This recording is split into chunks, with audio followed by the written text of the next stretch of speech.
조금 전에 박명수 교수님이 이성복 목사님의 회개에 대해서 제가 알지 못하던 비화들까지 들면서 정말로 회개의 메시지를, 회개의 삶을 사신 분이라는 말씀을 너무 감동적으로 해주셔서 참 우리가 많은 깨달음을 받게 됐는데, 사실 1907년을 부흥운동이라고 그러는데 사실은 회개운동이라고 생각을 해요. 회개와 부흥운동. 정말 1907년 1월 달에 장대현 교회에서 있었던 것은 통곡하면서 회개하는 거지, 뭐 부흥 그런 게 아니었는데, 이성모 목사님이 그 뒤를 이어서 참 부흥운동에 선두주자가 됐다고 그럴까, 참 그런 삶을 사셨다는 말씀을 들었는데, 제 간증적인 얘기를 하면, 제가 중학생 때, 중학교 1, 2, 3학년 때 1951년부터 53년까지 대구에서 살았어요. 피란 생활을 했어요. 1948년에 북한에서 혼자 38섬 넘어서 와서 몇 년 있으니까 6.25가 생겨서 대구에 갔는데, 그래서 대구에서 피란 생활하면서 저는 사실 38선을 넘을 때 신앙생활을 하기 위해서 넘었으니까 그때도 신앙생활이 첫째예요. 학교 가고 공부하는 건 둘째, 셋째였고, 그래서 이성복 목사님이라는 분이 부흥회를 석 달, 넉 달 간격으로 이 교회 저 교회에서 하는데, 저는 3년 동안 12번을 이성복 목사님 부흥회에 참석하면서, 그때는 월요일부터 토요일 새벽까지예요. 그 말씀을 너무너무 감동적으로 받고, 철로역정 강의를 하시는데, 중학생인 저에게 얼마나 재미가 있고 얼마나 감동적이고 얼마나 은혜를 많이 받았는지 몰라요. 그 이성복 목사님이 집회, 저는 제 앞자리에 딱 앉아서 저 이성복 목사님의 말씀을 그저 정말 가슴으로 온몸으로 들었는데, 성경 찾아 읽어라, 그래요. 그래서 한 12가지 성경 찾아 읽으라는 게 있어요. 저는 찾지도 않고 다 암송을 했어요. 예를 들면 시편 50편 15절 읽어라. 그래서 저는 환난 날에 나를 부르라, 내가 너를 건지리니 내가 나를 영화롭게 하리로다. 그리고 또 시편 37편 4절 여호와를 기뻐하라, 저가 내 마음의 소원을 이루어 주시리라, 뭐 쭉 그런 게 나와요. 그 다음에 시편 81편 10절 입을 열라, 내가 가득히 채우리라. 뭐 예레미야 33장 3절 넌 내게 부르짖으라, 내가 응답하겠고 내가 알지 못하는 크고 비밀한 일을 내게 보이리라. 그러면 이성모 목사님 저를 칭찬해 주시곤 했고, 금요일은 철야기도예요. 금요기도일은 철야기도하고 토요일날은 안수기도를 받아요. 그래서 저는 너 기도 제목이 뭐냐? 그럼 나 좋은 목사님 되는 거예요. 그럼 저를 기도해 주시고, 한 3번쯤 그러더니 그다음 묻지 않아요. 너 기도 제목이 좋은 목사가 되는 거지? 그럼 기도를 해 주시고, 그래서 그것이 얼마나 큰 축복이었는지 제가 지금도 생각해요.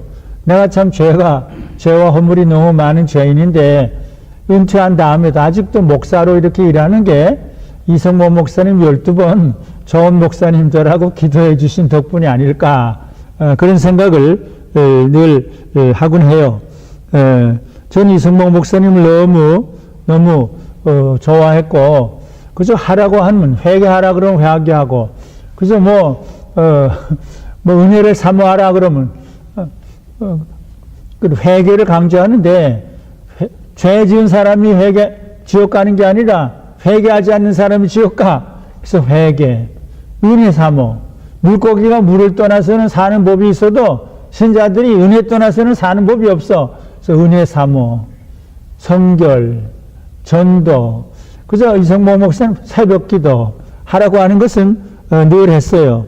그래서 제가 이성모 목사님 너무 사랑하고 존경했기 때문에 그분 탄신 100주년 때, 또 한경진 목사님 탄신 100주년 때 저보고 강의를 하라고 그래서, 한경진 목사님 거는 장신대학에 가서 했고, 이성모 목사님 탄신 100주년 때 제가 이성모 목사님에 대해서 쭉 글을 썼는데, 그거는 신천 성결교회 가서 했는데, 거기에 제가 한 9가지로 이성모 목사님 이런 분이다, 그렇게 제 나름대로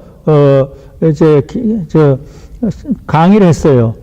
은혜 체험적 삶을 사신 분이다. 둘째로 구령과 교회 부흥에 헌신한 삶이다. 셋째로 현세를 초월한 깨끗한 청빈의 삶을 사신 분이다.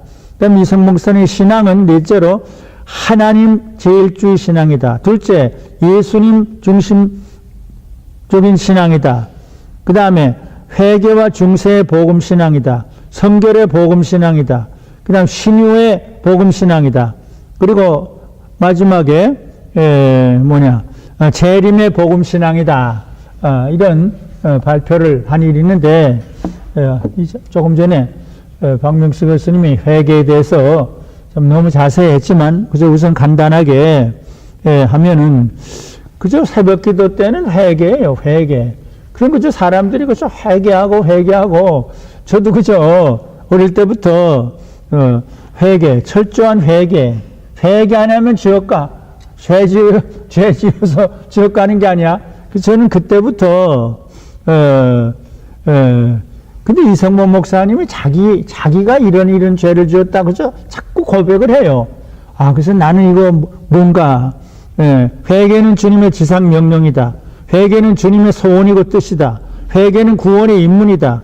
구원의 기초다. 복음의 대지는 회개다. 저주와 멸망을 막는 요새다. 죄 지은 사람이 지옥 가는 것이 아니라 회개하지 않는 사람이 지옥 간다. 그럼 우리는 어떻게 회개할 것인가? 지정의행. 지적으로, 정적으로, 의지적으로, 행동적으로. 그저 입으로만이 아니라 지적으로, 정적으로, 의지적으로, 행동적으로, 지정의 언행으로 회개해야 된다. 그래서 저는 대구에서 아마 2학년 때인데, 중학교, 잘비스 박사라는 분이, 미국의 유명한 분이 부흥회를 해요. 그 통역을 한경지 목사님이 하셨어요. 제가 또 그 부흥회도 참석했는데, 어느 시간에 회개는 하나님 앞에 자기가 해야 되지만 사람 앞에서도 그대로 해야 됩니다. 그 잘비스 박사님이 지금 빨리 나와서 다 회개하십시오. 근데 아무도 안 나가고 어른들이 머뭇거리는데, 제가 제일 먼저 나가서, 중학생인데 회개를 했어요. 다 이성모 목사님의 은혜가 아닐까. 전 그 다음에 김수선 목사님 만나서 또 회개. 제가 부족하지만 그저 산에 가서도 여기 가서도 회개를 좀 힘쓸 수 있었던 것이 이성모 목사님 때문이 아닐까. 그리고 둘째로 은혜의 사모. 그분은 은혜 체험을, 아까 박명수 교수님 다 은혜 체험을 어릴 때부터 6살 때부터 어머니가 기도를 가르치고 성경을 가르치고, 그래서 은혜 체험을 많이 해요. 김익두 목사님을 또 만나서 은혜 체험을 하고, 청년 시절에는 질병을 앓다가 또 낫게 돼서 그런 체험을 하고, 그런 체험이 쭉 있어요. 그래서 많은 신령한 은혜, 신비한 은혜를 체험하는데, 그렇다고 신비주의를 받아들이는 건 아니에요. 어떤 여자 신도가 신비주의를 얘기하다가 이성모 목사님 책보를 하신 일이 있어요. 은혜를 받되 신비주의를 빠지면 안 된다. 1937년 서울에서 모인 성결교 총회 기간 동안에도 성령의 불세례를 받고, 그래도 신비주의는 안 된다. 그래서 은혜를 사모해야 된다. 은혜를 사모해야 된다. 그런 말씀을 많이 하셨어요. 이성복 목사님이 여기 처음부터 하면 1937년 영정에서 부흥회를 인도할 때 2천여 명이 회개하고 자복하는 운동이 일어났고, 38년 한 해에 50여 교회 이상을 방문하면서 부흥회를 인도했고, 은혜를 받아야 된다. 은혜. 그러나 신비주의는 안 된다. 은혜 다음과 같은 귀중한 말씀을 했어요. 물고기가 물을 떠나서는 혹 사는 법이 있어도 신자들이 은혜 떠나서는 사는 법이 없습니다. 사실 저는 중학생 때 한국교회 무디 이성봉 목사님으로부터 나중에는 고등학생과 대학생 때 김수선 목사님 은혜 사모. 그래서 공부는 둘째, 셋째인데 김수선 목사님이나 어떤 분이 붕해라면 삼각산, 관악산, 무슨 산, 그래서 늘 쫓아갔어요. 그리고 대구까지 고등학생 때 대구 주암산이죠.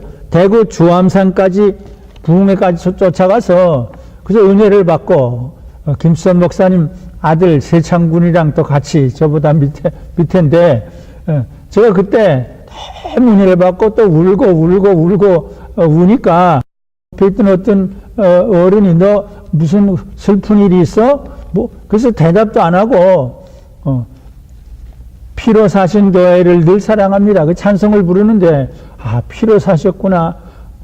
돌로 지은 게 아니구나. 예수님이 피를 흘려 사셨구나. 그 생각을 하면서 그저 너무 감동을 받아서 울고 늘 사랑합니다. 아이고 난 늘 사랑 안 했는데 회개하면서 울고 한참 울더니 그 세창군이 나보고 안수기도를 해달라고 그래서 안수기도를 해준 일도 있고 김수선 목사님의 아들인데 셋째로 성결의 삶, 청빈의 삶 그분은 거지같이 살았어요. 그래서 간단히 그래서 부흥회 때 사례금을 많이 받았죠.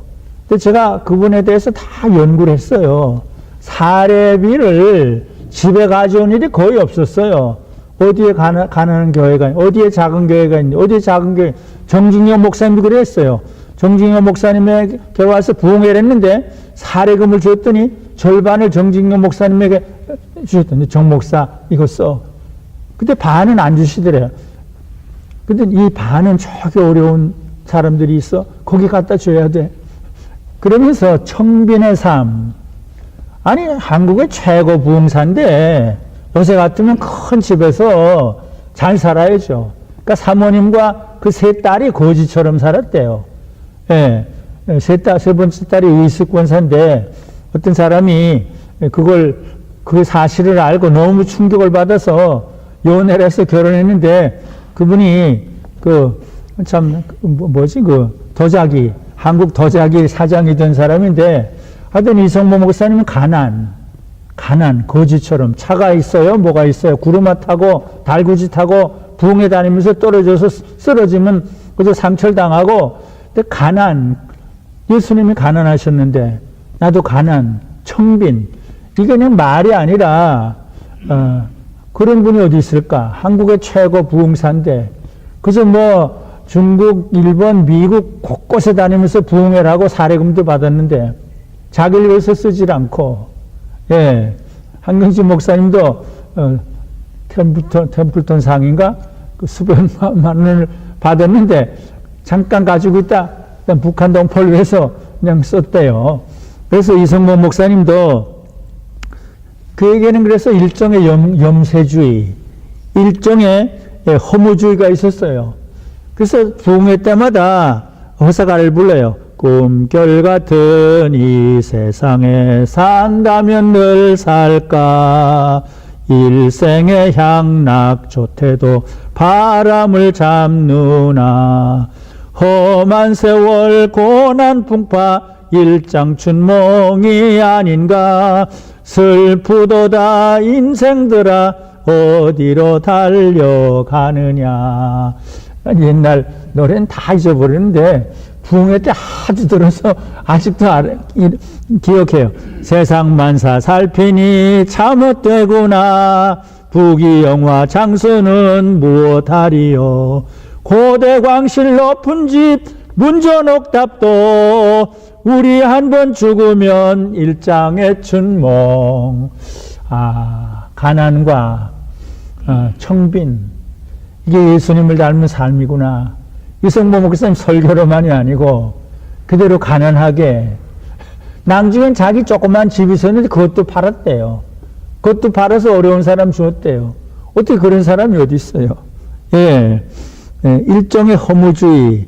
그래서 어떤 신학자는 이성모 목사님이 복음으로 시작했다 허무주의로 끝났다 비판한 사람이 있어요. 한국의 유명한 분이에요. 제가 그분 이름을 여기 지어버렸어요. 저는 그분의 비판을 절대로 받질 못해요. 이성범 목사의 허무주의적 참 청빈, 허무주의적 청빈. 사실 기독교 신앙은 성경에 보면 세상을 헛되게 봐요. 헛되고 모든 것이 헛되도다. 그렇게 있잖아요. 전도서 1장에. 사도 바울은 내가 귀중하게 여긴다. 다 똥으로 여긴다. 다 배설물로 여긴다. 뭐 지식도 학문도 뭐 자기 체험도. 이게 이렇게 허무하게 보는 것이 아침에도는 불과 같다. 인생이 뭐냐?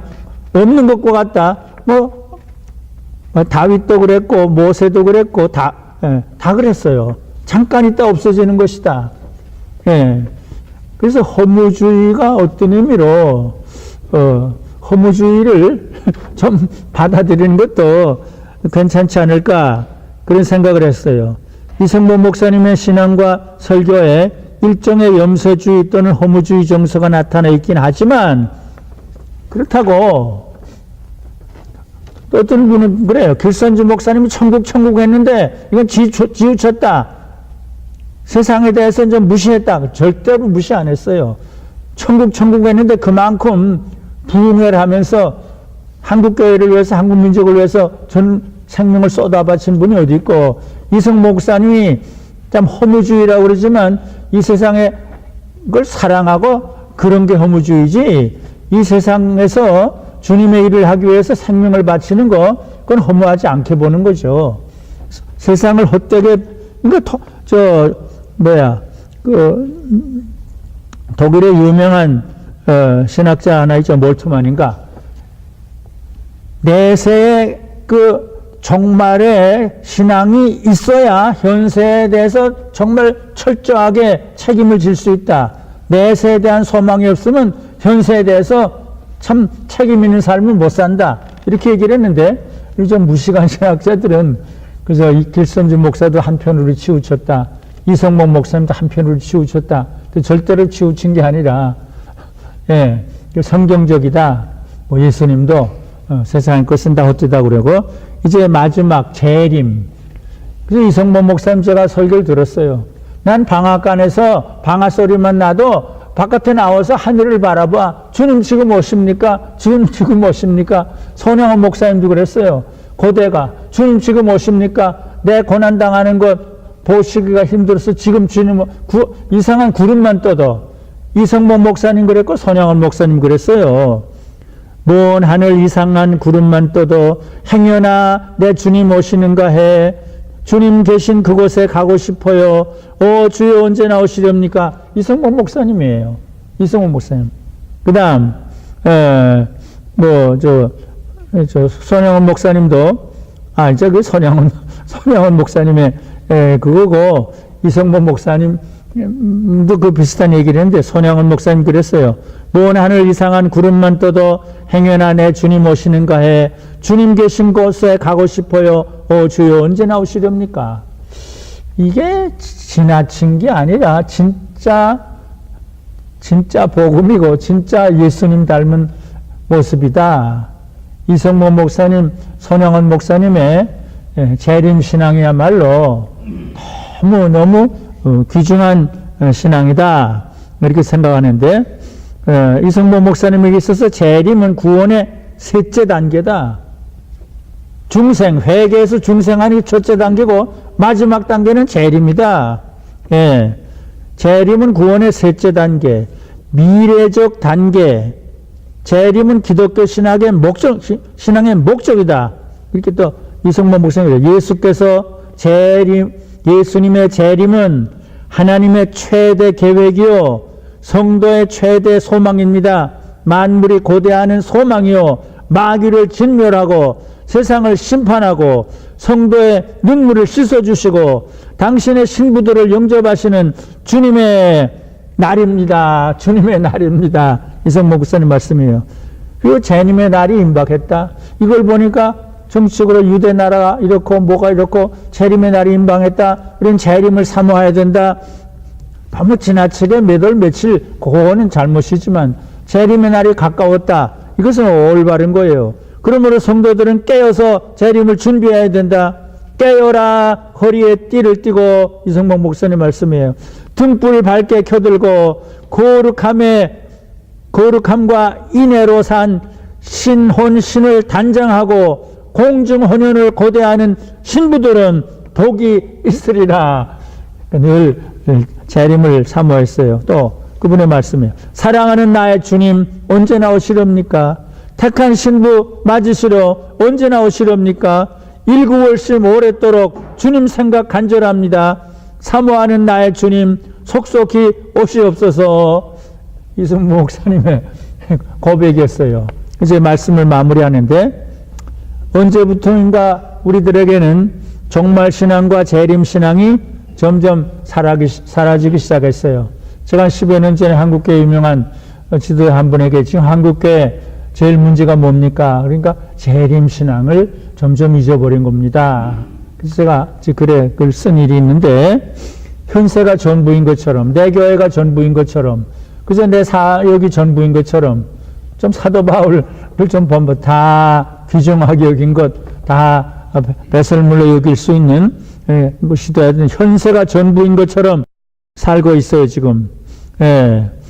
자, 몰트만 박사가 지적한데, 미래에 대한 분명한 종말신앙은 적극적이고 책임 있는 현세적 삶을 살게 한다. 그랬어요. 그래서 이성봉 목사님, 손영원 목사님이 지니시고 또 우리들에게 전해주신 재림신앙을 다시 우리 몸에 지내야 되겠다. 이것으로 말씀을 마칩니다.